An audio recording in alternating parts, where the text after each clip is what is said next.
Shalom, salam berkat dari kami untuk pendengar sekalian.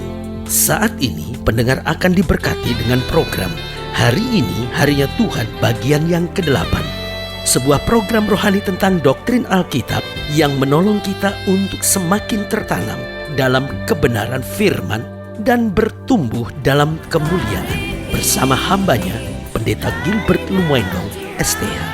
Banyak orang merasa doktrin Alkitab sebagai sesuatu yang membingungkan. Tetapi tahukah saudara bahwa doktrin Alkitab intinya adalah memahami Alkitab dengan benar, dengan pemahaman yang sistematis, sehingga kita terus dapat tertanam di dalam kebenaran firman, sehingga kita terus bertumbuh di dalam kemuliaan Allah. Buka hati saudara sekalian untuk menerima berkat-berkat firman-Nya hari ini. Tuhan kita adalah gembala agung kita, karena Dia yang mengembalakan kita, bahkan Dia menuntun kita ke padang rumput yang hijau, mata air yang tenang oleh karena namanya. Dan Alkitab dengan jelas berkata, jika Tuhan adalah gembala kita, maka kita tidak akan kekurangan. Haleluya. Namun persoalannya, kita sering kali lupa bahwa meskipun Dia gembala kita, tapi kita juga diberi tugas sebagai gembala. Nah, apa artinya kita gembala? Yang pertama, kita gembala bagi diri kita. Artinya kita harus membimbing diri kita benar, karena Alkitab berkata, kuasailah dirimu dan jadilah tenang. Artinya diri kita harus kita gembalakan. Yang kedua, kita juga gembala bagi keluarga kita. Artinya kita harus menuntun keluarga kita. Kita harus jadi terang, jadi berkat, jadi saksi. Karena itu Alkitab berkata, satu orang bertobat, seluruh isi rumah tangga akan diselamatkan. Itu bukan sekedar berkat, tapi itu juga merupakan tanggung jawab. Karena waktu kita sudah bertobat, kita otomatis jadi terang, kita otomatis jadi saksi, dan karena itu seluruh keluarga kita akan diselamatkan. Jadi yang pertama, kita gembala bagi diri kita. Yang kedua, kita juga gembala bagi keluarga kita. Nah, yang ketiga, kita juga harus ingat bahwa kita gembala bagi orang-orang yang belum bertobat. Karena Alkitab berkata, kamu adalah terang dunia. Artinya dunia yang belum mengenal pertobatan, dunia yang belum mengenal Kristus, adalah dunia yang di dalam kegelapan. Dan karena gelap, manusia cenderung mengambil langkah yang salah.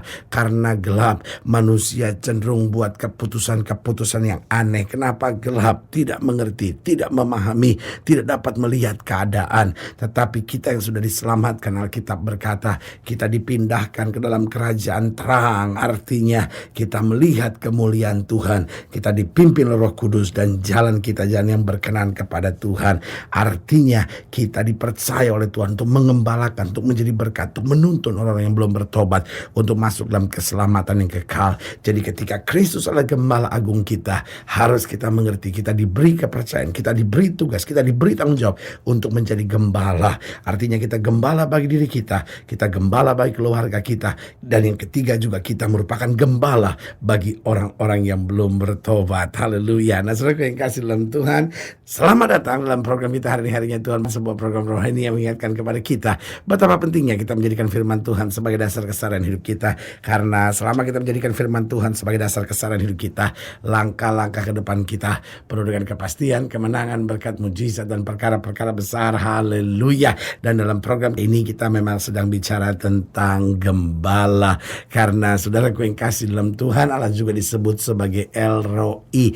Dia juga disebut sebagai Tuhan Sang Gembala itu. Dan kalau Dia yang mengembalakan hidup kita, jalan kita aman, jalan kita pasti, jalan kita penuh dengan kemuliaan. Karena Dia gembala yang tidak pernah mengecewakan kita. Haleluya. Nah, saudaraku yang kasih dalam Tuhan, dalam pembahasan tentang gembala, kita mau sama-sama belajar dari Yeremia pasal 23. Yeremia pasal 23 ayat yang pertama sampai ayat yang ke-8.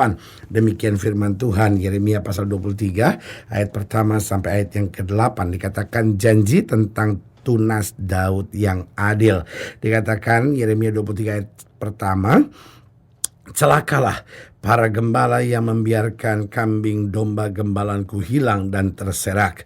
Demikianlah firman Tuhan. Sebab itu beginilah firman Tuhan Allah Israel terhadap para gembala yang mengembalakan bangsaku. Kamu telah membiarkan kambing dombaku terserak dan tercerai-berai, dan kamu tidak menjaganya. Maka ketahuilah aku akan membalaskan kepadamu perbuatan-perbuatanmu yang jahat. Demikian firman Tuhan. Dan aku sendiri akan mengumpulkan sisa-sisa kambing dombaku dari segala negeri kemana aku mencerai-beraikan mereka, dan aku akan membawa mereka kembali ke padang mereka. Mereka akan berkembang biak dan bertambah banyak. Aku akan mengangkat atas mereka gembala-gembala yang akan mengembalakan mereka, sehingga mereka tidak takut lagi, tidak terkejut, dan tidak hilang seekor pun. Demikianlah firman Tuhan. Sesungguhnya waktunya akan datang, demikianlah firman Tuhan, bahwa aku akan menumbuhkan tunas adil bagi Daud. Ia akan memerintah sebagai raja yang bijaksana, dan akan melakukan keadilan dan kebenaran di negeri. Dalam zamannya Yehuda akan dibebaskan dan Israel akan hidup dengan tentram, dan inilah namanya yang diberikan orang kepadanya, Tuhan keadilan kita. Sebab itu demikianlah firman Tuhan, sesungguhnya waktunya akan datang bahwa orang tidak lagi mengatakan demi Tuhan yang hidup yang menuntun orang Israel keluar dari tanah Mesir, melainkan demi Tuhan yang hidup yang menuntun dan membawa pulang keturunan kaum Israel keluar dari tanah utara dan dari segala negeri kemana ia telah mencerai-beraikan mereka. Maka mereka akan tinggal di tanahnya sendiri. Ayat yang pertama firman Tuhan tegas, saya mau ulangi sekali lagi, celakalah para gembala yang membiarkan kambing domba gembalaanku hilang dan terserak. Demikianlah firman Tuhan.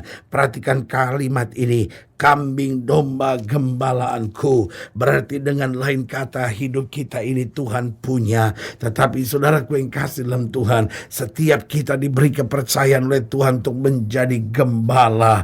Tetapi seringkali kita tidak menjalankan tugas tanggung jawab kita dengan baik. Sehingga apa yang terjadi yang Tuhan percayakan kepada kita, justru kita biarkan terserak, justru kita biarkan terhilang. Karena di ayat yang keempat Tuhan bilang apa? Aku akan mengangkat atas mereka gembala-gembala akan mengembalakan mereka, sehingga mereka tidak takut lagi, tidak terkejut, dan tidak hilang seekor pun. Ini yang Alkitab sedang mau katakan, bahwa di akhir zaman Allah akan serius kepada umatnya, bahwa Allah akan memakai kita untuk menyatakan kemuliaannya. Karena itu saudaraku yang kasih dalam Tuhan, lihatlah dalam sejarah gereja kira-kira 20, 30, bahkan 40 tahun yang lalu, yang kita lihat hanya majelis-majelis, hanya pendeta-pendeta yang melayani Tuhan. Tapi kita lihat sekarang Tuhan menggerakkan bahkan orang-orang muda melayani, ibu-ibu rumah tangga melayani, para businessman melayani, para pedagang melayani. Kenapa? Karena Tuhan telah menaruh di hati kita kesadaran bahwa kita gembala